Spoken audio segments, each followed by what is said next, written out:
Doamnelor și domnilor, președintele în exercițiu al Consiliului Județean Arad, domnul Iustin Cionca.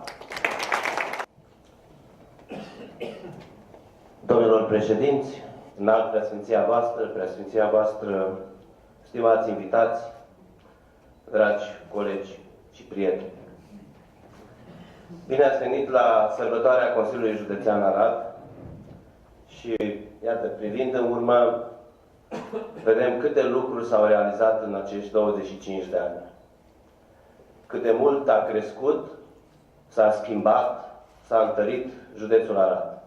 Și pentru acest lucru vreau să vă mulțumesc tuturor, începând de la domnii președinți, până la fiecare funcționar sau partener cu care Consiliul Județean a lucrat în toți acești ani. Dacă astăzi județul Arad este un județ de referință în România, un mare merit îl au funcționarii publici care au lucrat și care lucrează astăzi în administrația județeană.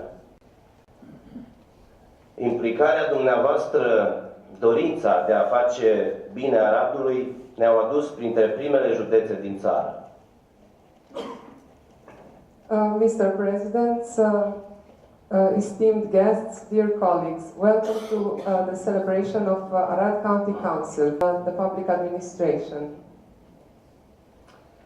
Am fost ales președinte al Consiliului Județean după experiență, după ce am fost ales de 3 ori primar al celui mai mare oraș din județul Arad și deputat în Parlamentul României. I was elected president of the Arad County Council in June 2016 after rich administrative experience, after I had 3 terms as a mayor and then deputy in the Parliament of Romania.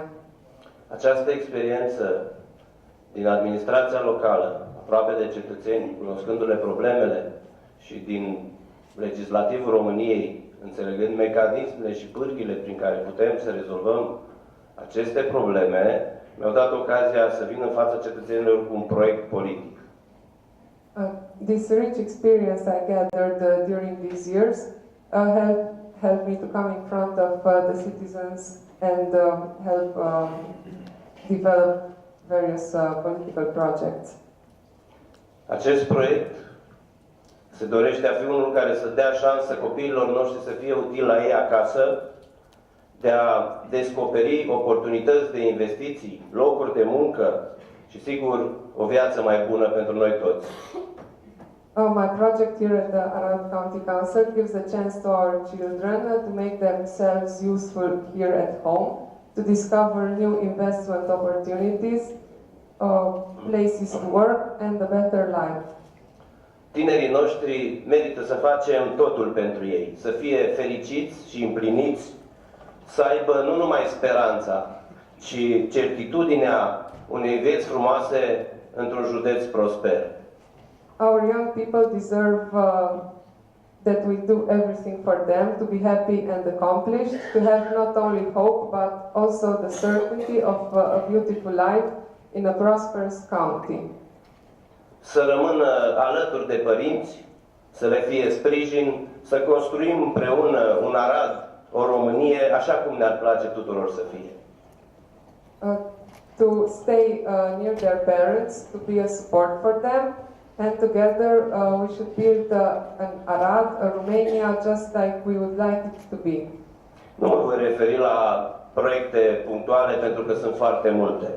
De la investițiile în spital, la dezvoltarea turismului, de la modernizarea drumurilor, la revitalizarea instituțiilor de cultură din subordinea noastră. I will not refer to various projects because there are many, from the investments in the hospital to the development of tourism, the modernization of roads, and revitalizing institutions of culture. Mă limitez să spun doar atât.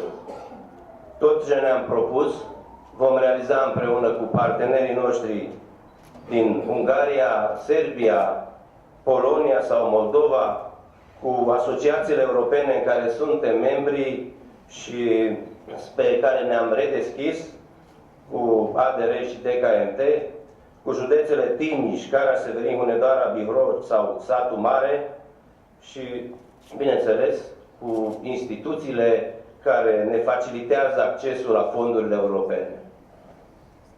Everything we planned on achieving, we will realize together with our partners from Hungary, Serbia, Poland or Moldova, with the European associations which we are members, and we reopened ourselves to, with the counties Timiș, Caraș, Severin, Hunedoara, Bihor and Satu Mare, with our partners from the Euro region, with ADR, TKMT and BRECO, institutions which facilitate our access to European funds. Avem deja proiecte în valoare de sute de milioane de euro, dar ne dorim mai mult. We have already in development projects worth hundreds of millions of euros, but we want more. Și putem să obținem toate acestea dacă vom avea în vedere că Aradul nu poate fi o entitate administrativă izolată nici în regiune, nici în euroregiune. We can obtain more only if we see that Arad cannot be an administrative entity isolated, not only in the region, but in the Euro region. Proiectele noastre trebuie să aibă relevanță europeană, fie că vorbim de creșterea calității prin dezvoltarea serviciilor de bază, fie că vorbim despre creșterea vizibilității și atractivității Aradului. Our projects must have, all of them, European relevance, whether we talk about the growth of the quality of life by developing basic services, or by talking about improving the visibility and attractiveness of Arad.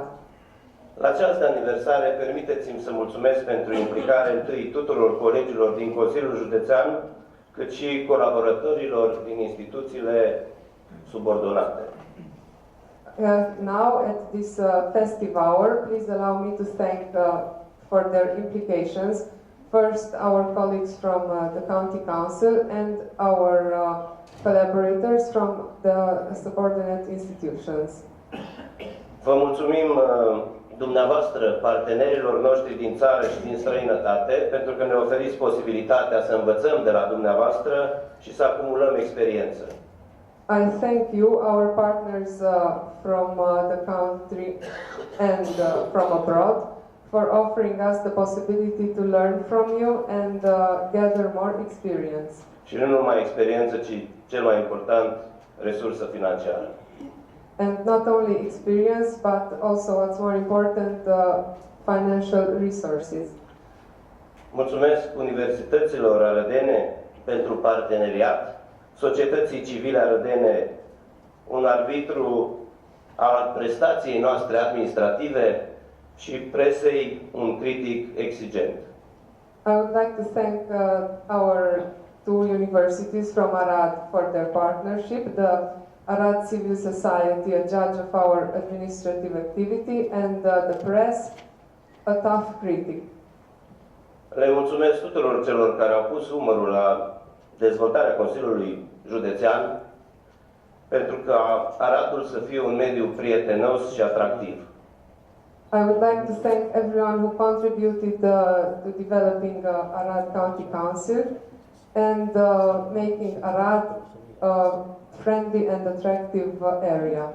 Ieri aici am lansat o carte despre generațiile administrației locale. Yesterday we launched in this hall a book about the generations of local administration. Am fost întrebat de colegii care au scris cartea cum văd Aradul peste 50 de ani. I was asked by the colleagues who wrote the book, how do I see Arad over the next 50 years? Le-am răspuns că este foarte greu să am astfel de prognoză, dar ca bază de plecare avem ultimele 2 decenii și jumătate la care să ne raportăm. I answered that it's very hard to give such a forecast, but as a basis, we had the last 2 decades and a half on which we should report ourselves to. Dacă discutăm despre perspectivă, ea nu trebuie lăsată la voia întâmplării. If we talk about perspective, it should not be left at random. Astăzi, Aradul este unul dintre județele cu cea mai bună ocupare a forței de muncă, municipiul având sub 1% șomaj, iar județul sub 2,5%. Today, Arad is one of the counties with the highest employment rate. Am cerut sprijin academic să realizăm o proiecție pentru următoarele 2 decenii, luând în considerare un scenariu cu 3 ipoteze. We asked academic support to realize a projection for the next decades, considering a 3-case scenario. Prima ipoteză, menținerea investițiilor și a șomajului la nivelul actual. The first one is maintaining the investments and employment rate at the same levels.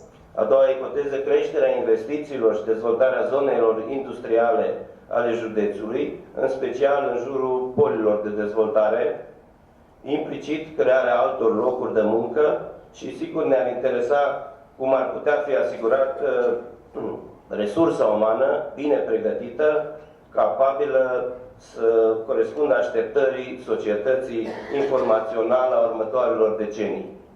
The second scenario is a growth of investments and developing the industrial areas of Arad, both in the city and the county, also creating new workplaces. And how will this be supported by the human resources, which should be well prepared and capable of rising to the expectations of an informatic society during the next decades. Și a treia, care se poate întâmpla oricând, relocarea capacității de producție a companiilor multinaționale și, sigur, creșterea implicită a șomajului la un nivel pe care astăzi ne este greu să-l intuim. And the third one, which could be likely to happen, is relocating the production capacity of multinational companies and a growth in the unemployment rate at a level which today it is very hard to estimate. Aradul trebuie să fie pregătit pentru fiecare dintre cele 3 variante. Arad must be ready for each of these 3 cases. Eu văd Aradul viitorului, un Arad tehnologizat, cu obiective turistice atractive, cu o infrastructură bine pusă la punct, cu arădeni implicați în proiectele comunității. I see the Arad of the future as a technologized Arad with attractive tourist objectives, with the working infrastructures and with citizens involved in the projects of communities. Văd un Arad cu universități competitive, văd un Arad în care spiritul antreprenorial, inițiativa privată, valorile fundamentale ale familiei și credința creștină amprentează profund viața cotidiană. I see a city in which the business spirit, the private initiatives and the fundamental values of family and Christian belief have a profound impact on the daily life. Cu alte cuvinte, văd un Arad important în Europa, de care arădenii să fie mândri și unde să le facă plăcere să trăiască.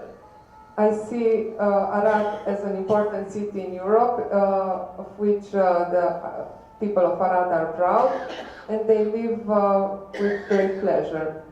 Doamnelor și domnilor, vă doresc la mulți ani frumoși și musafirilor care v-ați dat osteneala să veniți la acest eveniment important pentru comunitatea noastră, vă mulțumesc încă o dată.